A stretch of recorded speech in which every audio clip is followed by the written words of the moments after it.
Please join me in welcoming and thanking new patrons. Alma Layla and Marissa, Chanel Compare, Maud Van Veen, Ariana Joe Q, No 83, Ruth Smith, Maren Mothershead, Matt Jones, Chad Allison, Galderus, Danielle, and Ty Gray.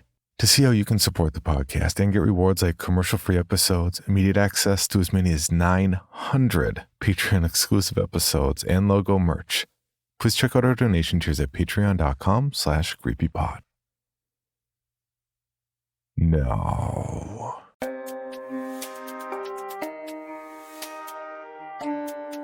this is Creepy, a podcast dedicated to sharing the most famous, chilling, and disturbing creepypastas and urban legends in the world. Whether these stories truly happened or are simply fabrications is for you to decide. These stories may contain graphic depictions of violence and explicit language. Listener discretion is advised.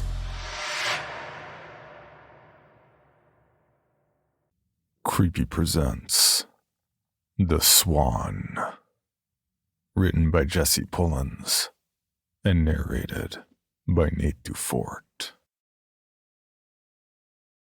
I remember the day we met, seeing her sitting in the front yard alone, eyeing the moving truck curiously as she fidgeted with a dirty stuffed animal, a little head of long blonde hair blowing in the wind. In a strange way, I think of it as a destined friendship, despite the two of us being doomed children in the middle of nowhere. It was the day I moved in with my grandmother, an unfortunate fresh start on the outskirts of town, far away from a normal life, and even further from the empty house left behind after the death of my parents. My grandmother, long widowed by the loss of my grandfather, took me in with what I assumed as a child was welcomed and loving, but perhaps reluctantly unprepared arms. I would later learn that my grandmother was simultaneously serving as next and last of kin. After getting the bleak tour of my grandmother's cluttered house, she showed me to where I would start staying, a small room that laid bare save for a single bed and antique dresser. I only had a few boxes of things left to my name, ones the movers had stacked in the middle of the room to already clutter the only neat room in the house. I remember my grandmother telling me two things before leaving me to unpack alone. "You're very handsome. You look just like your grandfather. Drunk driving is a sin, and whoever robbed you of your parents is rotting in hell." And with that, she left me in the incredibly dim room to make me something to eat. I remember just sitting on my bed and looking at the boxes, unsure if it mattered to actually open them. Losing your parents at 7 years old has a habit of making you painfully aware and dull. In the days of hushed adult whispers leading up to moving out of town, I contemplated the purpose of my continued existence in the absence of my parents. With everything feeling so dark, I didn't see the point in opening the boxes or doing anything at all. That was until I heard something hit my window. For a while, I just stared at the window dumbfounded.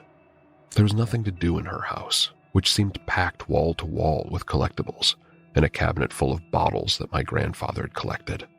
No video games, no toys. From my sunken perch on the bed, I watched the window, wondering if I'd actually heard the noise or just imagined it. Soon, the sound happened again, in the form of a rock hitting the window. When I gathered the courage to saunter over and look, I could see the girl from next door. She froze when I saw her, one hand poised to throw another pebble, the other holding the stuffed animal in the crook of her arm. When I opened it, she dropped the pebble and came over, standing on her tippy toes to introduce herself. "My name's Penny.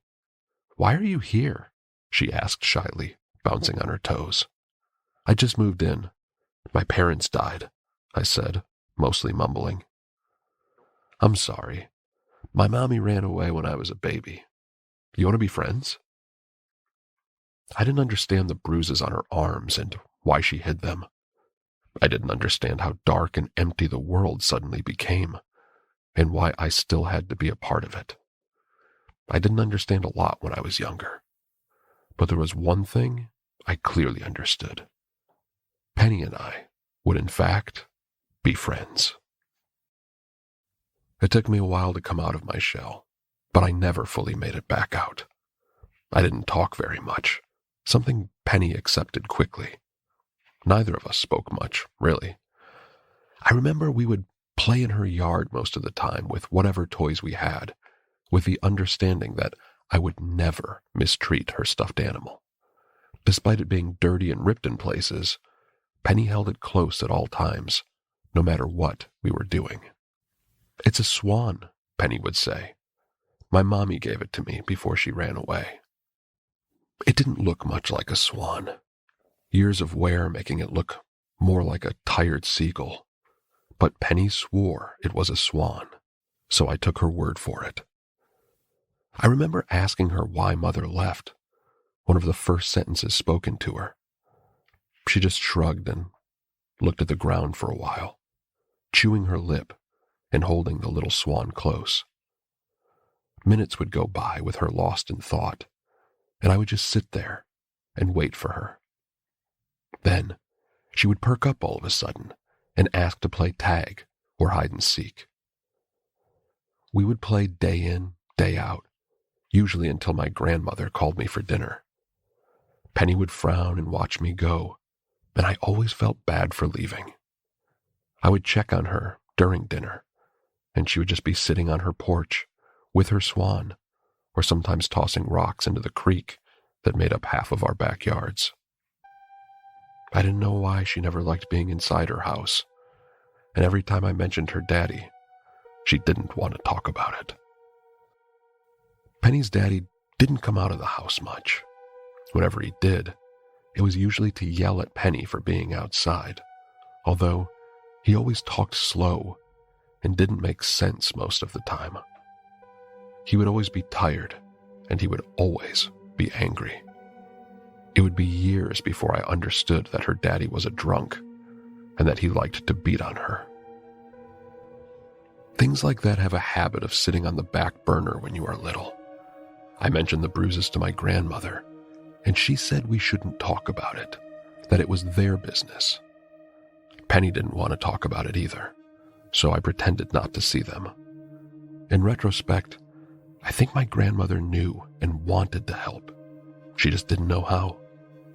She would do things to try and make it better every once in a while, like invite her over for dinner when her father was asleep, or bring her sweets discreetly when she'd been baking. I remember on an especially bad day, Penny had a busted lip, and my grandmother said something like, "He's all she's got. Sometimes you just have to hang in until things get better." There was something so sad about how she said it, and I could tell she was trying not to cry. I remember it feeling sad and gray for a long time, but the sadness wouldn't be so bad if I could see my grandmother and Penny smile. In my bleak home in the middle of nowhere, I decided if they were happy with how things were, maybe I could learn to be happy too. As the years passed, things started to get better. A little. When I opened up a bit more, I started calling my grandmother Gran, which seemed to make her happy. Gran didn't speak of my grandfather much, other than the fact he enjoyed collecting rare bottles of whiskey. He never drank them, which didn't make sense to me.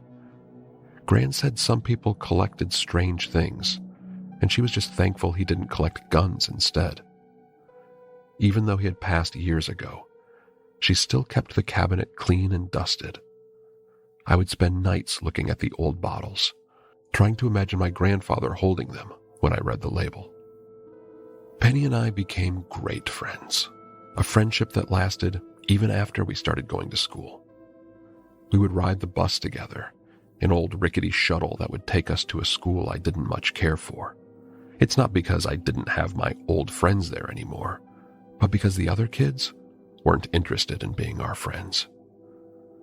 Penny and I were the same age as all the other kids, but they just treated us differently. I would often hear them whisper nasty things to each other, sometimes about Penny, sometimes about me. They would often whisper of the marks and bruises Penny seemed to have, the ones I had gotten used to not acknowledging. They would talk about how she wore the same clothes a lot, and how often they were dirty. They would talk about how I didn't have a mom and dad, and sometimes speculate over what happened to them. Sometimes they would say I killed them. Other times, they would say they didn't love me anymore because I was bad. The teachers would hush and scold them, but they would always say something again. They would always leave us out of activities and pretend they didn't see us. In time, I found I hated school, but as long as the two of us could play together once we got home, everything would be all right. At the end of every gloomy day, we had each other. The older I got, the more I came to terms with the loss of my parents. The void they left behind never truly filled, but Gran did her best to raise me and be there for me. Some days were worse than others, and Penny had a habit of picking up on it and finding ways to cheer me up. In return, I was always there for her whenever she needed, although I wasn't as good at noticing.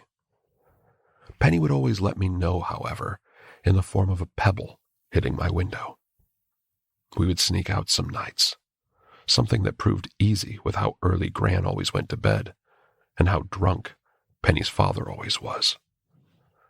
We would tiptoe through the shallow creek and duck under the trees that grew along it, keeping quiet until we reached the cornfield that started at the end of our property. The corn would stretch for miles over the hills, but before that was a tiny patch that never sprouted like it should. It was our little secret spot, a nice place where we could lay down and look at the stars and hear the cicadas chirp. Our own little paradise, away from the things that reminded us of how bad it was. Me, her, and her stuffed swan. Laying down in the squashed and malformed corn stalks, we would talk about our dreams. I would tell her about my dreams, where there was no car accident and everything was full of color again. Penny would listen, propped up on her elbow with a little smile, holding her sad seagull-looking stuffed animal close and smiling as I talked. In that moment, I could lift the weight on my shoulders and let some semblance of light in. I could talk to her in a way I couldn't with Gran, with her mutual understanding of a parent blinking out of sight. I would speak of my dreams, and when I finished, she would touch my arm and say, "That was lovely," in her adolescent country accent. I would roll over and wait as she looked to the stars, snuggling her stuffed animal that looked sadder and sadder as time moved on. She would close her eyes and think for a moment, putting together the full memory she always managed to recollect. When she opened them, I remembered seeing the reflection of the moon in her eyes, her little globes wide and marveling at the shining sky above. Penny would tell me how she dreamt of being a swan. It was a dream she had often, one I would get to know and love more every time she told it. She would tell me she dreamt of dancing among the stars as a swan, spreading her wings and flying across the sky. Up above would be a world free of pain and suffering, a world full of light that would shine so bright it would erase the pain of everything you'd been through. In her dream, she could stretch her legs and run as far as she wanted, feeling the wind on her feathers as she soared across the sky. She said that in her dream, if she flew far enough, she would find her mother. I watched her tell her story, the reflection of the stars glinting in her eyes.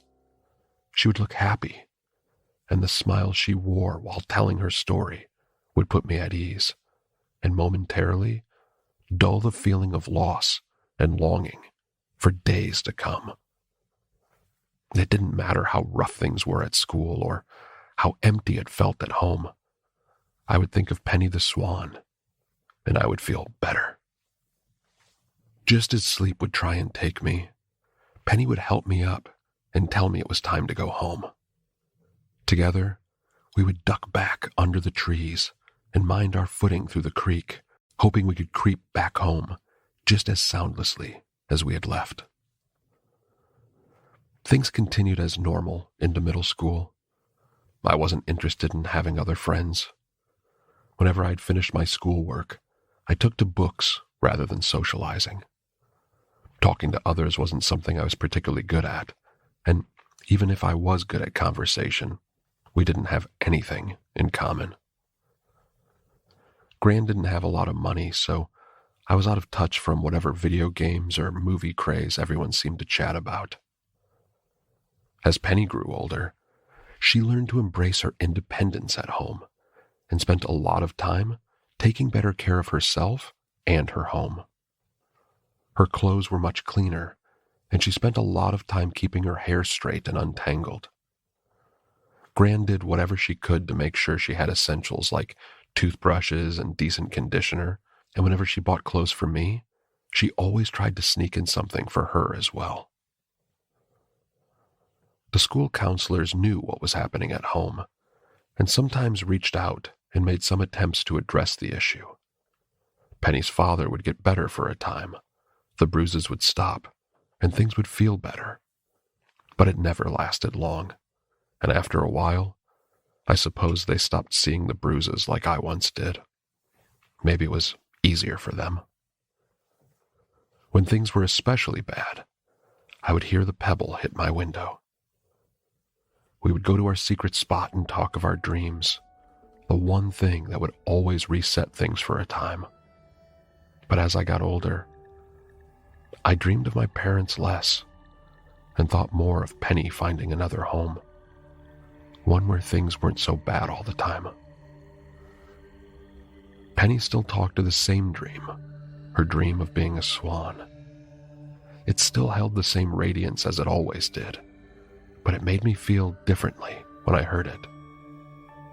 Now when she told it, I wished somehow it could come true. The summer after I turned 13, things started to change. It was a hot day in July, and I'd just finished mowing the yard for Gran. It was the first nice day after a long string of rain, and the creek had gone up above knee level for the first time in years. Penny was hanging out in the grass, drawing a picture of the sad-looking swan stuffed animal. She still carried it around from time to time, but it was hardly recognizable and falling apart. The eyes were barely holding on, and the fur had shed so much in spots it was bald. It was sweltering out, and Gran suggested we swim in the creek since we didn't have a sprinkler or anything. It was something we hadn't done since we were little. "Last one there's a rotten egg," Penny yelled, leaving her swan and drawings in the yard. Penny didn't have a swimsuit, so we both went in with our clothes on.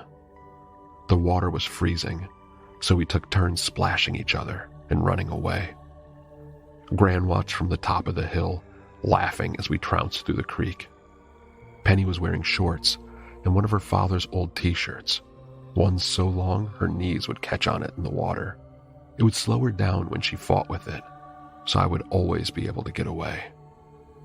We went back and forth for a while, splashing and jumping, until Gran called from atop the hill and said she was going back inside to make us some lemonade.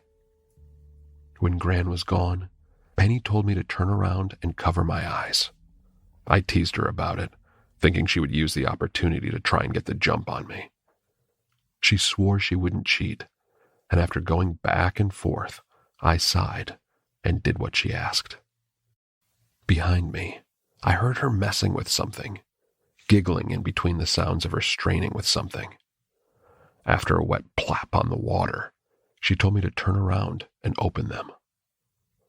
I lowered my hands and turned around to see that she had taken off her shirt. I had never really looked at a girl before, let alone see or even know what a bra was. And Penny used my awkward double take to her advantage. "See if you can outrun me now," she said, before bolting through the water. Penny tackled me before I could get away, sending us both into the chilly water. We rolled and flailed, splashing each other through bouts of laughter. Penny tried to hold me under the water, and I tried to escape, taking turns as the water murked beneath us. We went back and forth, wrestling and laughing until we collapsed from exhaustion, both of us gasping and giggling on our butts in the water. I don't know if it was the special glint in her eyes or the curve of her smile, but it felt different, like a jar of fireflies had been released in my stomach. Penny scrunched her face and pulled her knees to her chest, suddenly looking embarrassed. "What?" she said, blushing as she looked away and wiped the long matted strands from her face. She looked at the hill and froze, the color draining just as quickly as it arrived. I could then hear the footsteps. On the hill was her father, his glazed eyes holding a dead stare. We were just," Penny stammered, scrambling for her discarded shirt. Penny's father yanked her out of the creek by her hair, dragging her up the hill as she screamed and kicked. I wanted to stop him, but I was scared, and he was much bigger than me. "You're a whore, just like your mother. You want to run away, just like she did?" he shouted in her ear, holding her up with a fistful of hair. When Penny didn't answer, he only got angrier. He tried instigating more, but Penny stayed quiet, sobbing softly as she reached for her yanked hair. He looked around angrily, eyes wild as he sought someone else to inflict his rage upon. At first, he looked at me, but was distracted when he saw the stack of papers. With a scowl, he let her go and shambled over to the drawings, grabbing all of them in crinkled handfuls. He stared at the pictures of swans, looking over each one with his puffy eyes. Without a word, he ripped them to pieces, scattering them to the wind as Penny cried on the ground. Just when I thought his tantrum was finished, he saw the stuffed animal and snatched it up with a grunt. Penny begged him to stop, but it only seemed to fuel his rage. He twisted the stuffed swan's head until it tore, and pulled it apart until the stuffing scattered across the yard. When she tried to stop him, he slapped her, a vicious echo that seemed to carry for miles. I remember Gran coming out of the house and dropping the lemonade, pleading with Penny's father that we were just kids. Him and Gran shouted at each other, and in the end, Gran sat and started crying. I remember looking at Patty for a moment and feeling guilty that I'd looked at her like I did. I didn't understand what her father meant when he said those things to her, but I felt like it was my fault. Like, maybe if I didn't look at her like I did, maybe she wouldn't have gotten in trouble. After he dragged Penny into the house and slammed the door shut, he yelled at her for a while. I wish there was something I could do. I remember getting out of the creek and Gran just sitting there saying, I'm sorry, over and over, rocking back and forth. I didn't understand why she was sorry. I didn't understand any of it. I spent the rest of the afternoon staring out my window, looking at Penny's house. In my hands was the torn-up stuffed animal, mangled and deflated beyond recognition. The pictures had all blown away before I could grab them, the wind growing fierce as the sunshine turned to an ugly overcast gray. By the time the yelling had subsided, it started to rain. and I found myself looking through the downpour at Penny's window, hoping she was all right. Looking at her house gave me a terrible feeling, a dread that I couldn't describe. I was used to the way things were for Penny, but for some reason, this time felt worse. When my eyes grew too heavy, I curled up on my bed. I looked at the stuffed swan as I drifted off to sleep, praying that somewhere, in the noise of the storm, I would hear the sound of a pebble hitting the glass. Hours later, I found my prayer had been answered. I opened my eyes to the soft tink of the pebble, the familiar chime that found me even through the barrage of rain and wind. I sat up immediately, throwing off the covers and grabbing the stuffed swan to meet Penny at the window. I could see her through the glass, a pale silhouette through the film of spattering rain. I opened the window and was hit by a chilly gust that sucked the warmth from my room. I motioned for Penny quietly and she hurried over, holding a hand up against the pelting mist. Her nightgown was soaked and her hair was matted and tangled. She leaned against the window, shivering. Her hands trembled on the windowsill. "Penny, are you all right? I was so worried," I started to whisper, but stopped. Something was wrong. The way she was looking down, the way her bottom lip trembled.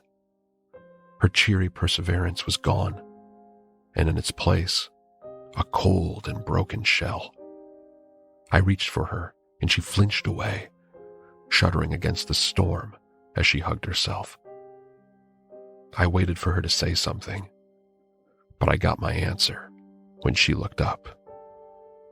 The left side of her face had been horribly beaten. Her left eye was swollen shut, accompanied by a dark purple bruising that went from the top of her cheek to the corner of her mouth. I felt the tears immediately, along with a sudden sickening pull in my stomach. "Penny, no." My whisper was hushed by a clammy finger and a feigned smile. "It's okay. It doesn't hurt much. Not anymore," she said, but her eyes told a different story. I looked past her to the storm outside, unable to see the creek through the stormy night. "Are you sure you want to go to our spot? I don't think we'll be able to see the stars. You want to just come inside?" I asked, but she shook her head. "No, there's something I want to show you. We'll be able to see, I'm sure. But I need you to do me a favor first. I don't have much time. It'll be worth it, I promise," she said, and I nodded. Penny told me she needed a bottle of whiskey from my grandfather's cabinet. She told me she felt bad for asking, but it was the only way to buy enough time for us to get away. She said it was important, and she would only have one chance to do it. I agreed, wanting to do whatever I could to help her. Penny hid at the window as I crept away, glancing back to her house nervously as I disappeared down the hall. I didn't know what time it was, but I knew it was late. I tiptoed down the hall, the sounds of a late-night game show coming in clearer as I drew near. Gran had a habit of falling asleep while watching television, and I hoped the storm hadn't woken her. I peeked into the living room to see her asleep, the television's glow flickering as she snored softly in her recliner. As quickly as I could, I walked in front of the screen towards my grandfather's collectible cabinet. I opened it slowly, keeping an eye on Gran as its squeaking blended with the applause of someone winning a grand prize. I grabbed the highest one I could reach, the weight of the bottle feeling dirty in my hands. I closed the cabinet, and Gran mumbled as the program went to commercial. After stirring under her blanket, the dry rasp of snoring continued. She was asleep. I tucked it under my shirt, feeling guilt. I snuck back to my room and anxiously closed the door behind me. I was sick with worry and scared to find Penny's father looking in when I went back to the window. Instead, I saw nothing, only the occasional flash of lightning illuminating the black outside. An empty yard, glistening in the rain. "Penny?" I whispered, creeping up to the window. I poked my head outside, holding both the whiskey and the torn stuffed animal. Droplets pelted my face as I looked around, my stomach twisting as I saw nothing but wet grass. "I'm here." I jumped as Penny came up beside me, still shivering in her soaked nightgown. I asked her if she wanted a blanket or something, but she shook her head. I handed the bottle to her, and she took it, cradling it like a glass baby. She looked down at the bottle in sadness, her untouched eye lingering on the bottle before she turned back to me. I held the stuffed animal out next. Penny looked at the broken swan, her lip trembling into a frown as the rain hit it. "I don't need it anymore," she said, and managed a faint smile. "Thank you for helping me. I shouldn't be long. You should bundle up. It's cold out here," she said, and kissed me on the cheek. I stood there dumbfounded. "You're the best friend I've ever had," she said, and scurried back to her house. After she slinked through the back door, I still felt the cross press of the kiss on my cheek. I looked at that little swan in my hand, feeling a whirlwind of emotions within me. I didn't know what was happening, or how I was supposed to feel about it. I shut the window, set the swan on my dresser, and started putting on warmer clothes. Outside, the storm pressed on. I pulled on jeans and a sweatshirt, occasionally looking out my window to Penny's house. Her house stood eerily silent in the storm. With no light inside, it was impossible to know what was going on. I got some boots from the closet, thinking they would be better walking through the rain. After I put them on, I got in bed and covered myself in a blanket while I waited for Penny to return. I laid in the dark for a while, listening to the patter of rain. I thought of Penny and the kiss she gave me. I thought of her father and the wild look in his eyes. I thought of Gran and how she took me in. After a while, I thought of my parents and how it was harder to see their faces as time went on. As I busied myself with thoughts, the rain settled down to a drizzle, and the thunder was getting farther and farther apart. The wind no longer rattled the siding, and soon an agitated peace settled in. And with that, a pebble. Penny was waiting by the window when I got there, still in the same damp nightgown. She looked tired and cold, but determined. She held a finger to her lips before I could say anything, and nodded and climbed out the window. She took my hand and led me to the backyard, her bare feet and my boots squishing in the wet grass. Her grip was cold but fierce, but she looked back with a smile that assured me everything would be okay.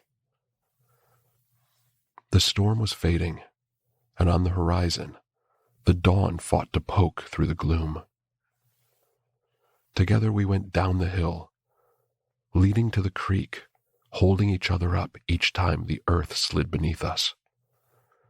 The creek was rushing from the rain, but Penny didn't let it slow her down.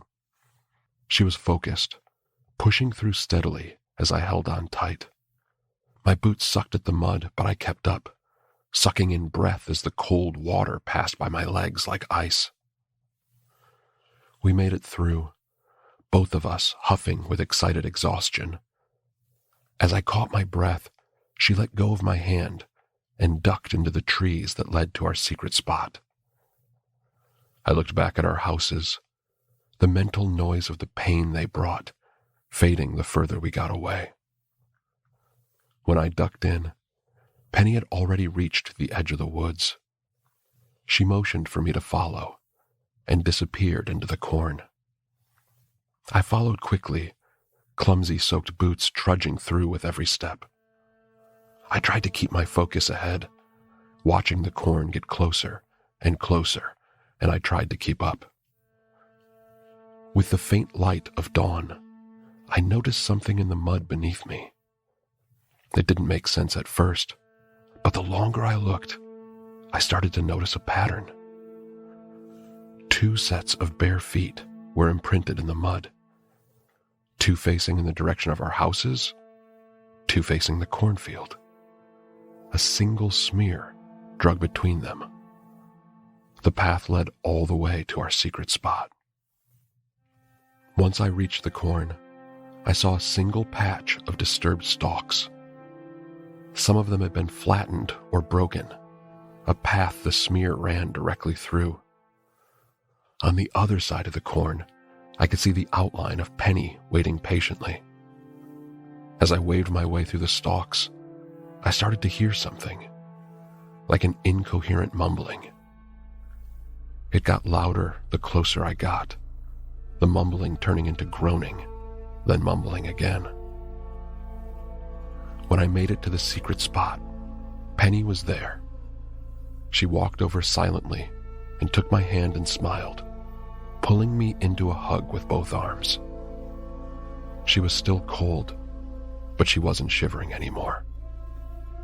I'd never hugged her before, and it was then I realized how thin she actually was, like she was sick. She rested her head on my shoulder for a while, and for a moment, we just held each other in the peaceful dawn. She looked up at me and smiled, half of her face beaming, the other unable to. She touched my face, running her thumb over my cheek softly before looking to the sky. Above, the stars were shining, brighter than ever before. "Thank you for coming with me. Thank you for letting me show you," she said. And it was then I saw the wriggling shape behind her. On the ground was Penny's father, writhing on the ground. Lodged in his mouth was the bottle of whiskey, a heavy wrap of duct tape keeping it in place. The bottle was empty. She stepped out of the way so I could see, her smile fading to a blank slate of indifference. I looked at her father in surprise, instinctively stepping away from him. Penny held my hand tight and kept me by her side. Her father tried to struggle, but couldn't, his unfocused eyes lolling at the sky as he fought against makeshift restraints of clothing and belts. Dribbles of vomit caked his face, and he seemed caught in a constant state of heavy gasping. Through the gasps were attempts at words, each of them heavily slurred and muffled by the lodged bottle. Before long, my gaze was pulled away from him, behind him. The wide mass stirred in front of the corn, a shape almost concealed by the haze of the leaving nightfall. It moved with the sound of an ocean wave, its size expanding on each side, until I could see long, elegant feathers fan out like daggers. A long neck rose from its body, curving and extending until it towered above. A head the size of my body, looking directly at me, then started leaning toward me. A neon glow burst from the horizon, painting the shape as it encroached toward me. The giant swan stood with stark brilliance, its ballerina shape menacing and pure. Pitch black eyes narrowed on me, its massive and elegant beak poised and ready to stab me through the chest. I looked up at it helplessly, squeezing Penny's hand as I resisted the urge to let my bladder go. The beak kept reaching toward me, and when it was almost close enough to touch, it stopped. Penny reached out and placed her hands on the beak, and the colossal bird froze. It turned to her slowly, and she stepped forward to rest her head against the feathers on its neck. The animosity faded away, and the swan relaxed. It leaned into Penny's embrace, and above the stars glimmered in the static above. There was a deep humming in the swan's breast, and Penny smiled. Before I could relax, the swan looked back at me and softly prodded me in the chest with its beak. I looked in Penny and she nodded, and with a trembling hand, I reached to pet its neck. Each feather soft as the finest silk, but brimming with electrical energy, like I was touching a battery. When I looked into its eyes, I felt like I was looking into my soul. When the swan was done with me, there was a deep hum. Then it craned its head to look at Penny's father. The man lay miserably on the ground, still mumbling through his vomit. He tried to look around, but there was an absence in his eyes. Each thrash was confused and belligerent, resisting without knowing why. He didn't see the swan, even when it came for him. The beak parted as it reached his torso and clamped down slowly like a vice. The father screamed as it pinched together, breaking the restraints and peeling his flesh effortlessly. The swan's bite took everything with it, ripping layers of skin and muscle and leaving an exposed chest cavity in its wake. It reared back and swallowed the viscera, the mass sliding down its tube of a neck. I wanted to run. I looked at Penny and gasped.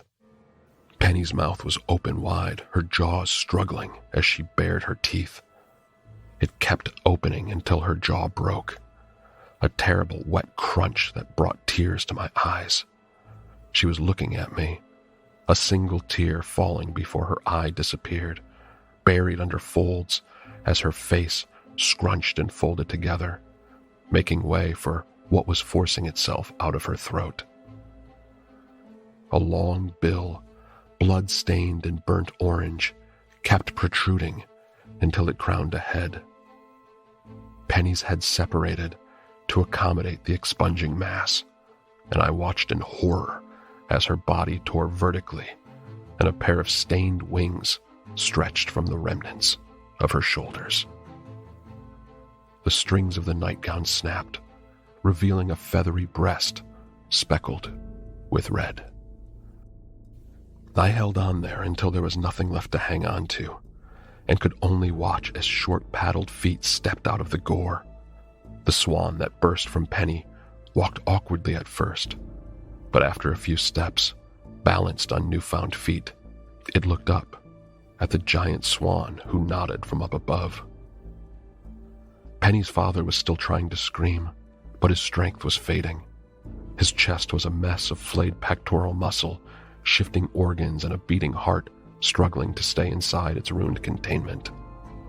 I watched as the baby swan walked over to him, its dark eyes looking down thoughtfully, right before it dug into his chest.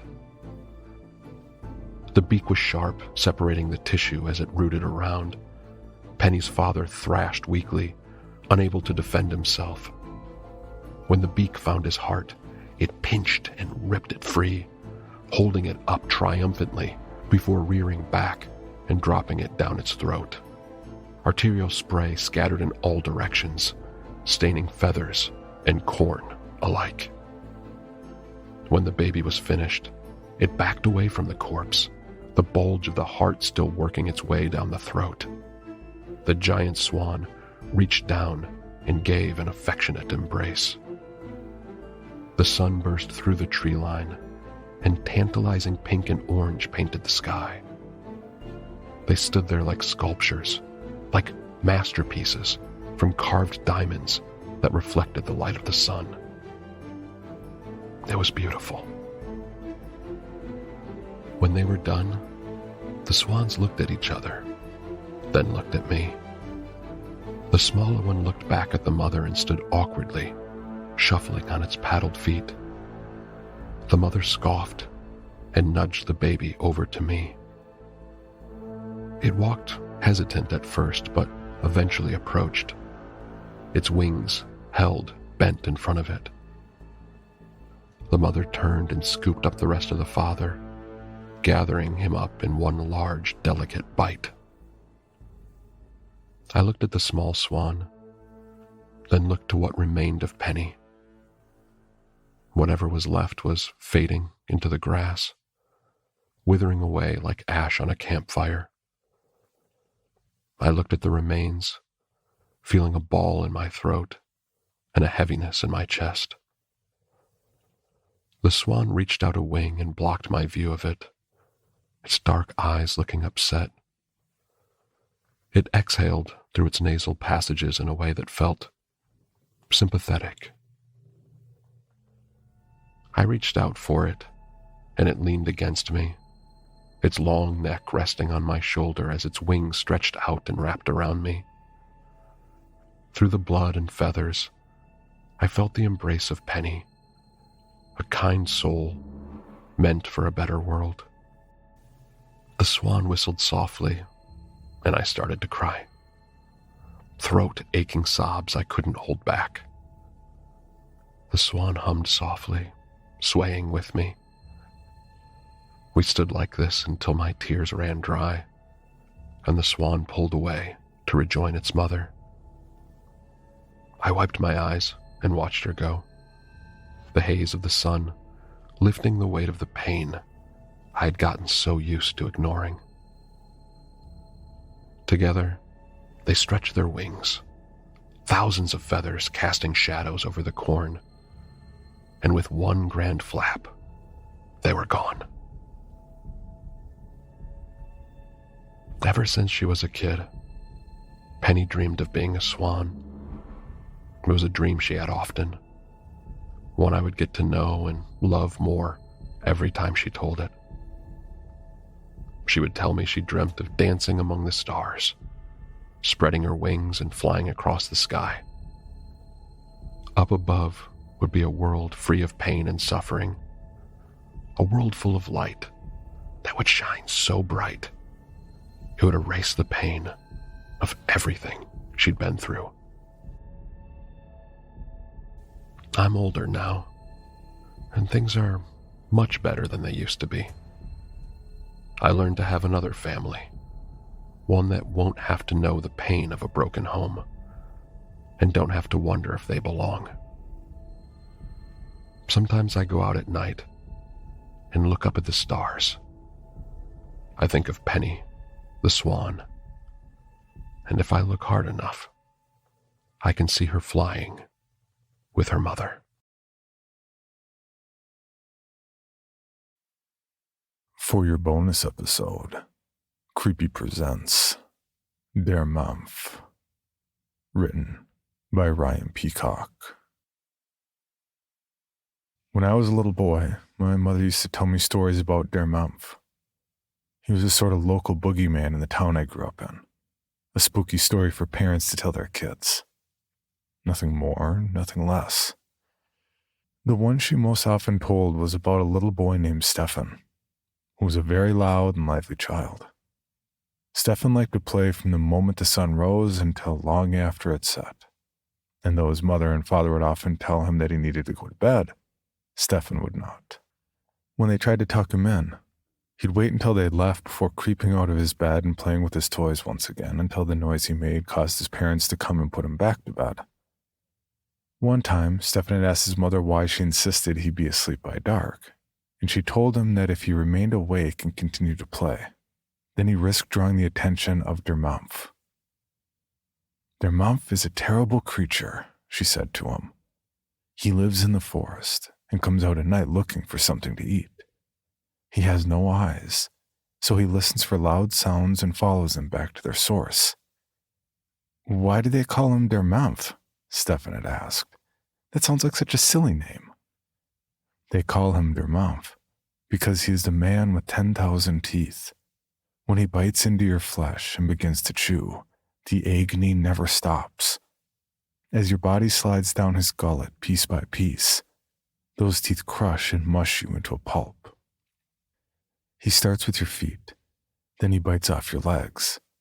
He'll swallow your arms and tear you in half. Then, before he eats the rest of you, he takes out your teeth and adds them to his own mouth. Well, little Stefan still thought the whole story sounded silly, so he didn't pay it any mind. He decided that his mother was simply trying to scare him and he didn't want to change his ways. So, the next night, he behaved the same way he always did. When he was put to bed, he got up and played with his toys. He did the same the night after that, and the night after that, and the night after that. Then one night, when Stefan's mother heard a commotion in his room, she went to put him to bed once again, only to find no trace of her son. Only an open window, a pool of blood on the ground, and the distant sound of chewing. Mumph, mumph, mumph. That story used to scare the crap out of me when I was little. I'd always go to bed, wrap myself in my sheets, and never make a sound after being sent to bed, terrified that if I was somehow too loud, their mouth would crawl through my bedroom window and eat me alive. I used to think it was a story a lot of people told their children, but in reality, I rarely heard any mention of it outside my hometown. There are a few neighboring towns who are familiar with the story, of course, but that's really it. Mention anywhere else and people won't know what you're talking about. I can't help but envy them a little. Most people in my hometown don't actually believe in their mouth, but every now and then you'll run into someone who'll swear up and down they've seen it for themselves. There was a police officer in my town by the name of Hans Blumel. I actually remember Blumel from when I was a little boy. He seemed like a good enough man, and I don't think there was anyone in town who ever actively disliked him. I recall that when he was injured in the line of duty, people went out of their way to support him and his family, cooking them meals and offering to help however they could. They went out of their way to help him. The only thing they wouldn't do was talk about how he got injured. Most people simply said that he'd been injured during a fight with a thief he caught trying to enter somebody's house. Another officer had found him during the altercation and chased off the assailant, although by then they'd already gouged out poor Blumel's eyes. As for what happened to the unknown assailant, whose house they'd been trying to break into, or any other details, those were just never really addressed. In fact, I've asked around and nobody remembers if they ever caught the person who injured poor Officer Blumel. And Blumel himself never said much about the whole affair, until recently. After his wife passed away, Blumel started hitting the bottle a lot harder than he had before, and when he was drunk, he started to talk. People mostly dismissed the things he said as the drunken ramblings of an aging former police officer who probably wasn't all there in the head anymore. But when I ran into him a few weeks ago, I held on to his every word. The way Blumel tells it, he'd been called to a farm on the edge of town regarding some sort of disturbance. The owners had thought there'd been some sort of animal in the barn, and Blumel had gone to investigate. He'd sent his partner to watch the other entrance while he went inside to try and scare whatever it was out into the open. Now, he never told me exactly what it was he saw inside. In fact, he outright refused to describe it. The only thing he told me about it was that it took my eyes. Blumel's screams had drawn his partner to his aid, and he told me that he remembered hearing gunshots and feeling the creature run away. After that, he blacked out. I'd pushed Blumel a little, hoping he might tell me more about just what it was he'd seen that night. After all, chances are it was the last thing he ever saw. He'd only laugh at me and spoke 2 words. Der Mampf. I got nothing else out of him. I would have spoken to his partner, who at the time had been a man named Friedrich Decker, but Decker's long dead. He passed away about 2 months after he saved Blumel's life, during some sort of hunting accident. The only thing I was able to learn about that accident was that he'd been mauled by some kind of wild animal. A fact I do find a little suspicious, but hardly conclusive. I suspect that some people in town might think I may be a little mad for looking into this sort of thing. After all, their month is just a bedtime story, something that parents tell their children at night, and the strange deaths that sometimes occur around town, the mauling of Officer Blumel, the unsolved disappearance of Stefan Scarf in 1931. They're all just coincidences. Horrible things happened, yes, but no proof of anything unnatural. Officer Blumel was attacked by a wild boar who got into a barn. Officer Decker was probably killed by a different boar. They're certainly common enough in the region. Stefan Scarf was likely just a runaway who got turned into a local folktale. And my parents died during a home invasion. Yes, a home invasion. That was the official explanation. Murdered by an unknown assailant during a burglary. But I know the truth. Just like Officer Blumel, I saw him with my own eyes. Only unlike him, I managed to get away.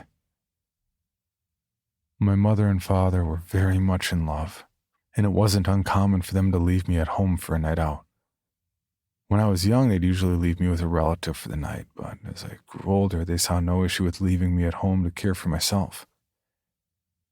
I was around 15 the night they died. They had been out on one of their date nights and had come home lively and a little drunk. I'd gone to bed at my usual time since I had school the next morning, but they'd stay up and talk and laugh like a couple in their 20s. I didn't think they were being that loud, but I suppose they were loud enough. I remember a few moments of silence, followed by the sound of my mother screaming and the sound of shattering glass. I'd sat bolt upright in bed, listening to my parents scream in terror. I could hear the crash of furniture being thrown around, followed by the most agonized screech I'd ever heard, likely from my father. That scream seemed to cut off suddenly, and in its aftermath, all I could hear was the horrified sobbing of my mother, followed by her own screams and pleas for mercy before she, too, fell silent. I had stood silently in my bedroom, heart pounding like a drum as I listened to the silence, and started to hear the sound. Mumph, mumph, mumph. That was the sound my mother used in her story, the sound of chewing. Translated into English, it would more or less be the same as munch, munch, munch. The actual sound isn't something I think I can properly describe. It was a wet, heavy chewing, accompanied by the snapping and crunching of bones and the squish of crushed meat. At the time, it made me sick to my stomach, and the memory of it still causes my guts to churn. I'd opened my door and stepped out into the hall before creeping to the banister to look downstairs. I only caught a glimpse of it from the side, and only just for a moment. A leathery thing that was shaped like a man, but bore no other resemblance to one. Its limbs were long and spindly, sort of like a frog's. The skin was like tanned, dry leather. The palms of its hands were covered in broken, jagged teeth. I could see a mouth full of countless little teeth, running all the way down its massive gullet. And I could see my mother, her legs torn from her body and disappearing down the maw of the thing that stood over her. Her eyes were still open, and fresh blood dribbled from her open, now toothless mouth. I saw her chest violently rising and falling as she bled out. And in her final moments, she looked at me, her eyes wide with a terror I cannot even begin to describe. One day, I may forget the beast, But I will never forget the look in my mother's eyes as she lay ripped apart, waiting to be devoured. The sight of her was too much for me. I watched the creature grab her by the torso, hooking the teeth embedded into its hands into her flesh and drag her toward it. I saw it begin to stuff her down its throat, and I heard the sound of her flesh squishing as it chewed her with a horrible, undulating motion. I could see its neck pulsating as it crushed her, and I could hear her garbled, miserable cry of pain as it ate her alive. I couldn't watch anymore. All I could do was turn and run, and as I did, I saw the creature's head tilt slightly in my direction. Tears streaming down my cheeks, I ran back to my bedroom and slammed the door behind me, blocking it with a chair and praying to whatever God might listen that it wouldn't find me. It did no good.